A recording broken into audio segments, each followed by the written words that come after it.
नमस्कार जय जगन्नाथ मु सोनी आपको स्वागत करुच्ची Soni kitchen and blog channel को आशा करुच्ची जगन्नाथ कृपार आपण मैंने समस्ते भल थे जो था भल था सुरक्षित था वीडियो को फास्ट टू लास्ट जाए देखुए जदि पसंद आसला लाइक करेंगे फ्रेंड सहित सेयार करेंगे आ चैनल जब नुआ अच्छा चैनल गोटे सब्सक्राइब करने तो डेरी न कर चाहूँ स्टार्ट करवा आज टिप्स अच्छी आपण गोटे बहुत सुंदर सुंदर टिप्सटे आपणकर फेस को लेकिन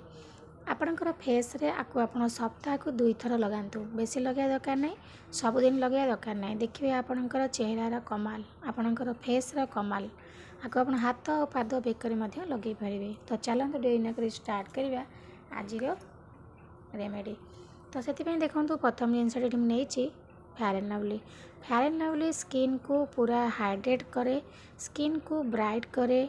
ग्लो करे स्किन गोटे नुआ चमक आनी था पूरा गोरापण आनी था फेयर एंड लवली तो आम खाली फेस रे फेयर एंड लवली को लगाती किंतु आम या गोटे अलग उपाय लगेगा पैक प्रस्तुत करके जमीक आपड़ जेको जगह को बाहर तो बाहर पूर्व आपण फेयर एंड लवली को यही भाव में लगातु ये आपणकर फेस को सॉफ्ट कर गोरा कर दाग दूर कर स्किन को हाइड्रेट कर पूरा स्किन को माने ग्लो करके रखिबो तो देखो ये मुझे गली जी दरकार अच्छे सांगे सांगे बनईकि आप लगे से ही ने तो देखो ये मुझे गली फेयर एंड लवली तापर नेक्स्ट जिनस नहीं जा नड़िया तेल कौन करना स्किन को पूरा मॉइस्चर रखिबो सॉफ्ट रखिबो आ स्किन को ग्लो करिवो तो देखो 4 ରୁ 5 बुंदा को नहीं गली नड़िया तेल आपन प्रत्येक सीजन हो सबू सीजन आप मुहर मसाज करेंगे नड़िया तेल मसाज कर द्वारा कौन हो ना स्किन पूरा ग्लो कर आउ सॉफ्ट रहिबो स्किन बिल्कुल भी फाटला फाटला दुसिबनी कि बयसर छाप जो देखा जाए धड़धड़ हो जाए स्किन जाक बिल्कुल धड़धड़ हेनी स्किन को पूरा टाइट रखिबो ता सहित सॉफ्ट आउ ग्लो रखिबो तो देखो ये आम नहीं नड़िया तेल पर आ गए नेक्स्ट जिनस हलदी गुंड मुझे गोटे चुटकी हम नौ हलदी गुंड बेसी ने जस्ट गोटे चुटकी हलदीर सुंदर जो कलरटा बढ़िया लगे तो हलदिया हलदिया आपणकर स्किनटा दुषिब हलदी गुंडरे जो anti oxidant anti fungals anti जो इन्फ्लेमेटरी प्रॉपर्टी अच्छी सी आपणकर फेस को पूरा गोरा रखिबो ग्लो रखिबो बहुत सुंदर रखिबो आपणकर फेस रु दाग दूर करिवो फेस को पूरा गोरा रखिबो स्किन रे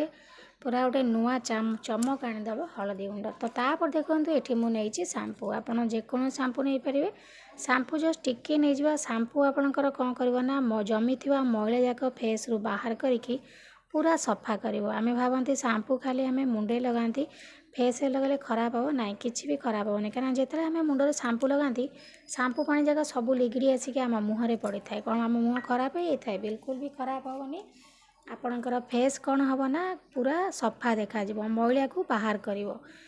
तो देखो ये 4टा जाक जिनस को आप कौन करेंगे ना भल भाव में मिसई नियंतु मुझे हाथ में भल भाव में मिसई नौची यही भाव में मिसई ने सप्ताह को 2 थर लगातु राति जदि शोला बेले लगे आउर बढ़िया आपणकर बहुत बढ़िया यहाँ काम दब तो देखो ये मुझे भलसे मिसई नहीं गली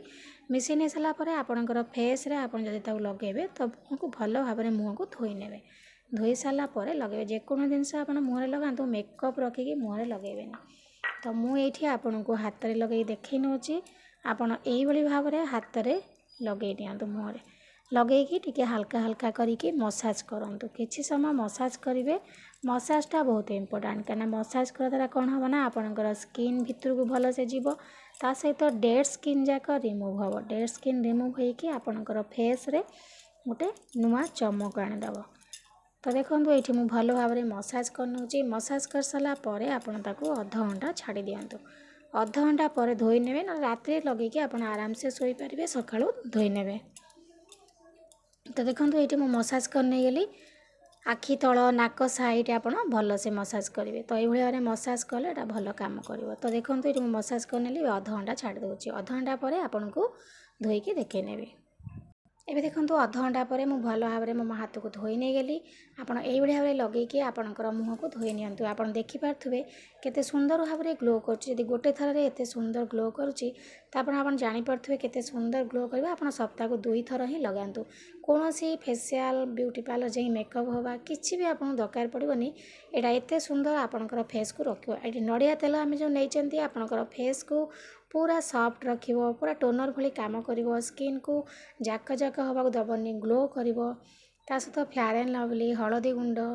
बहुत बढ़िया रिजल्ट आपन पाइबे। तो आशा करछि आज ये सुंदर वीडियो आपको पसंद आसतो। यदि पसंद आसे लाइक करेंगे, फ्रेंड सहित शेयर करेंगे, आ चैनल जदि नुआ अच्छा चैनल गोटे सब्सक्राइब करने। तो डेई नकरी आज चलतु आज मुझे विदाय नौ पुणी देखा आपन सहित नेक्स्ट वीडियो से पर्यंत रोची। नमस्कार, जय जगन्नाथ।